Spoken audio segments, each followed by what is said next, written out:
ঢাকা টাঙ্গাইল মহাসড়কের যমুনা সেতু থেকে এলেঙ্গা পর্যন্ত 14 কিলোমিটার এলাকায় থেমে থেমে দীর্ঘ যানজটের সৃষ্টি হয়েছে। অতিরিক্ত যানবাহনের চাপ, বৃষ্টি এবং যমুনা সেতুর ওপরও সংযোগ সড়কে রাত 1টা থেকে গাড়ি বিকল হয় এ পরিস্থিতি তৈরি হয়। শুক্রবার দুপুর থেকে শুরু হওয়া এখন যানজট যমুনা সেতুর টোল প্লাজা থেকে এলেঙ্গা পর্যন্ত বিস্তৃত হয়েছে। এতে চরম ভোগান্তিতে পড়েছেন মহাসড়ক ব্যবহারকারীরা। এলেঙ্গা হাইওয়ে পুলিশ জানায়, মহাসড়কে পুলিশ কাজ করছে এবং দ্রুত সময়ের মধ্যে পরিস্থিতি স্বাভাবিক করার চেষ্টা চলছে। ঢাকা টাঙ্গাইল মহাসড়কের যানজট পরিস্থিতির খবর জানাতে এবার যুক্ত হচ্ছেন সহকর্মী অভিজিৎ ঘোষ। যুক্ত হচ্ছে অভিজিৎ, নিশ্চয় শুনতে পাচ্ছেন, সড়কে যানজট ও যাত্রীদের ভোগান্তি কেমন দেখছেন জানাবেন।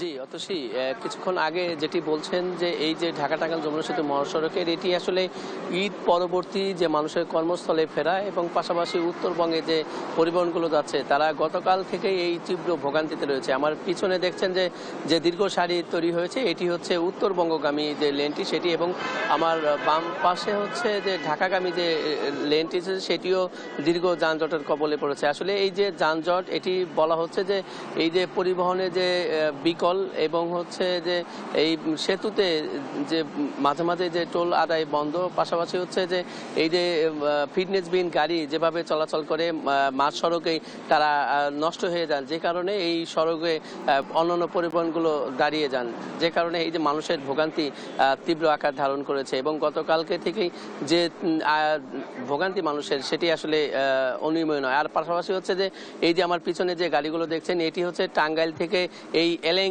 বাস স্ট্যান্ড এলাকা পর্যন্ত আসতে তাদের 2 ঘন্টা সময় লেগেছে।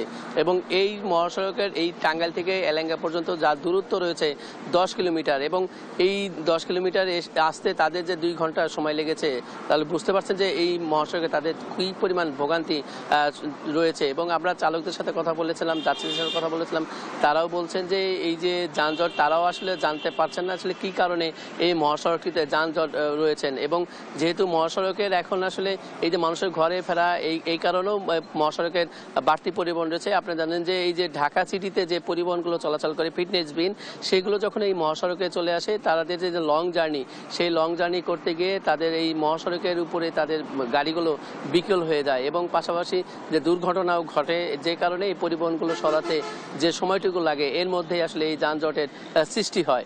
এবং এই যে যানজট, এটি জানেন যে এই যে মানুষের কর্মস্থলে ফেরা এবং এই যে উত্তরবঙ্গের দিকে যে পরিবহনগুলো দাঁড়িয়ে আছে, এটি কখন নাগাদ শেষ হবে আসলে প্রশাসনও তেমনভাবে বলতে পারছে না। পাশাপাশি এই মহাসড়কের যে চিত্র, এটি আসলে কতক্ষণ শেষ হবে এই প্রশ্নটি আসলে যাত্রীদের।